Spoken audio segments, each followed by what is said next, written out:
मुख्य हूँ संतान 14 वर्ष संतान है 5 वर्ष संतान नहीं मानसिक कलापर नड़िया गुआ बसैकी प्रभु गुहारी शुणुंती भक्त मान। ओम नमः शिवाय जय बाबा बराड़ बालुकेश्वर ये हूँ प्रभु रामचंद्र स्थापन करते ये पाताल फुटी ठाकुर प्रभु जो आमर स्थापन भृगुघाटे थे से समय बालुका से गोटे बाली गले शिवलिंग गली से समय प्रभु से पाताल फुटी उत्पन्न है समय से ना दिला बराड़ बालुकेश्वर ना दिलु तापर आमर सब 25टा पाइले ये समस्त प्रकार रोग व्याधि मोचन कराए कैंसर किडनी फिडनी संतान जेको जिनस अच्छी सब बाबा खंडन करते बहुत दूर दूर आगे भक्त आसती दूर में थी मानसिक कर जो भक्त मैंने न आस पार समस्त कार्य बाबा पूर्ण कर एकमात्र कैंसर पेका प्रभु जो वज्र विभूति थाए से वज्र विभूति पूरा समग्र विश्व प्रसिद्ध हो सेटा आश्विन मास द्वितीय तिथि आगे संग्रह कराए 10 दिन आम पूजार बस पूजार बस सारा दुर्गा लगे सारापर दशहरा दिन बाबा पाखे लगे हे बाबा पाखे लगे सारापर सब भक्त मैंने पाइपर भक्त मैंने पाइला मैंने सब कैंसर फैंसर सब रोग व्याधि किडनी फिडनी सब दूर करते बाबा बालुकेश्वर बेसी सोमवार शनिवार आगे भिड़ होती बहुत कलेक्टर एसपी सब प्रकार लोग आस गवर्नमेंट फर्मेंट प्राइवेट समस्त प्रकार लोग आतीकांति आम आज्ञा हूँ दीपर धूप अच्छी रात्र धूप अच्छी रात्र दीपर धूपर आमर अन्न डालमा खटा खीरी प्रसाद बाहर रात्र धूपर आमर अन्न खेचाड़ी बाहर नीतिकांति आगे कौन ये तो सब 12 मास 13 पर्व आज्ञा बालुकेश्वर महात्मा मुख्य हूँ संतान 14 वर्ष संतान है 5 वर्ष संतान नहीं मानसिक कलापर नड़िया गुआ बसैकी प्रभु गुहारी शुणुंती भक्त मान सीटा आमर मानसिक कलापर आमर 21 दिन नियम रे नियम रही सारापर लास्ट 21 दिन आप आसबे से 108 जलाभिषेक हम आप दिगरे आप गाधेबे गाधे सारापर सीटा नहीं कि पुणा वस्त्र नदी फोपाड़ी देवे से दिन आप सब पाप क्षय जीव तापर संतान रही। जय बाबा बराड़ बालुकेश्वर प्रभु कर्म कर्मदायक प्रभु जय जगन्नाथ श्री श्री सांब सदा शिवा श्री बालुकेश्वर देवाय एठारे प्रभुंकर बाना एपरी विख्यात जे जो मानकर पुत्र संतान किंबा कौनसी दुष्ट ग्रहर प्रभाव रही थाए कि कौनसी प्रकार जेते कष्ट रिष्ट जहाँ रही थाए जे कौनसी रोग हो व्याधि हो जेते बड़ बड़ कष्ट थाऊ एठारे समस्त आसी मुक्ति पाई जाई थांती तेणुकरी श्री श्री सांब सदाशिव श्री बालुकेश्वर बाना यहीपरी चारिआडे विख्यात होउची जहाँ फल कि लोक मानकर एठी बहुमात्रा समागम होउची तेणुकरी तांको पई श्री श्री सांब सदाशिवाय नमो नमः। ओम ध्याये नित्यं महेश रजत गिरिनिभं चारुचंद्रावतंसं रत्न कल्पजलांगं परशृंगवरा भीतिहस्तं प्रसन्नं पद्मासीन समन्त स्मृति ममरगणी व्याघ्रकृति वसानम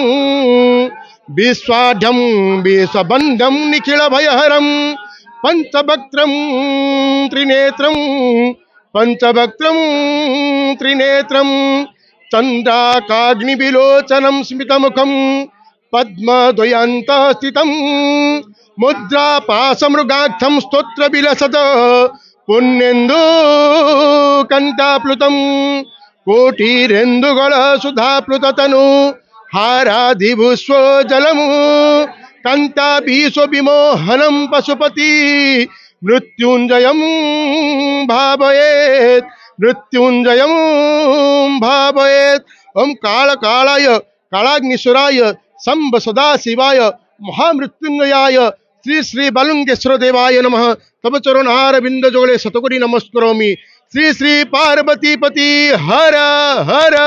हर महादेव शिव शंभु शंकरा। प्रभु महिमा तो सारा ओडिशार लोक सब जानी। ये हूँ रामचंद्र महाप्रभु स्थापित लिंग 16 शासन 32 करवाड़ 18 गड़ जात्रा प्रभुंर बाना विख्यात सब जमी राजा महाराज सब दान संपत्ति सब ये सीना टंका पैसा है लोक टंका पैसा दे दूसरी से टंका पैसा ना जमी रही रजा काम हो गला से राज्य जमी देदेले एमती सब आठगड़ नयागढ़ दशपल्ला बारिपदा कुजंग रामा छतपुर गंजाम महिषापुर ब्रह्मपुर कोदला बैराणी आस्का भंजनगर खलिकोट उमा रमा धरिक से जो 13 जिला था 13 जिले प्रभुंर जमी आठगड़ राजा झीटा पुओ हो जाइए शुष्क काठिरे पणुष फली बुझिपार तो जी जहाँ मनरे कामना कर निश्चिंत पूर्ण हम नागसाप चोट मारे आश्विन मास द्वितीय तिथि विभूति बाहर वर्षके गोटे दिन से विभूति ही आठगड़ राजा झील को पुओ कर आपण जहाँ भक्त मैंने जहाँ मनरे कामना करेंगे निश्चिंत कार्य पूर्ण होमती हम सेमती प्रभु बाना सेमती उड़ू सेमती उड़ू आसु सदाले पूजा पूजी करने आसु आ विश्वास अच्छी आसु मानसिक एमती आम मानसिक सेमती थिला तो आम बहुत विश्वास कर दो बाबा को से आसु देवाय नम आज आम आसीचु आमर मोर गोटे नातीटी है बाबा आशीर्वाद रु बाबा दयार कल्याण कर मो झी आ जो दीज बाबा पाखे मानसिक करते बाबा पुत्र सन्तान जहाँ जहाँ पुअटे तार गोटे अभिषेक करने रुद्राभिषेक करने से विश्वास गोटे बाबा पाखे तेणु से भी से विश्वास अनुप्राणित हो जाए बाबा पाक आसछंती रुद्राभिषेक करने भगवान बाबा को प्रार्थना करुच्ची समस्त जगत को कल्याण रखु मो नाती नातुणी सब झी पुओ समस्त बाबा आशीर्वाद रो या मो बाबा पाखे प्रार्थना आउ कि अधिक आमर प्रसन्न नाना जो बुनु नना ये दी जन आमर पुरोहित भुवनेश्वर आम घर तेणु सी आमर पुरोहित सी बहुत भल भाव पूजा पूजी कर आज भी से रुद्राभिषेक करने से उद्देश्य आस बाबा पाख बाबा दयार आम मनस्कामना पूर्ण होती बहुत खुशी माने खुशी किसी ना आम तो प्रथम आनी बाबा विश्वास अभिषेक करी ये जला ता परवर्ती से बाबा ये जो दयार अनुप्राणित हो बाबा आशीर्वाद पाइबा नाती नाती पुओ झीर पुओर अभिषेक करने राम राउतराय मो रोशन राउतराय बापा आमे मंदिर रू बहुत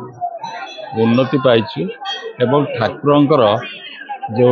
अच्छी आपणकर माने महात्मा बहुत दूर दूर व्यापी आमे से महात्मा रू 2 वर्ष है बहुत उपकृत होचु बाबा आमको सब सहायता करुचंती एवं आमको करुथिबे अनुभूति आमर है आमे 2-3 वर्ष तले आसीथिलु 4 वर्ष तले आसीथिलु एवं जहाँ आमे इच्छा करथिलु जहाँ आशा करथिलु सेटा आमको प्राप्त हैला सेतिपई आम बाबा ऊपर बहुत विश्वास अछि एवं ए बाबा आमर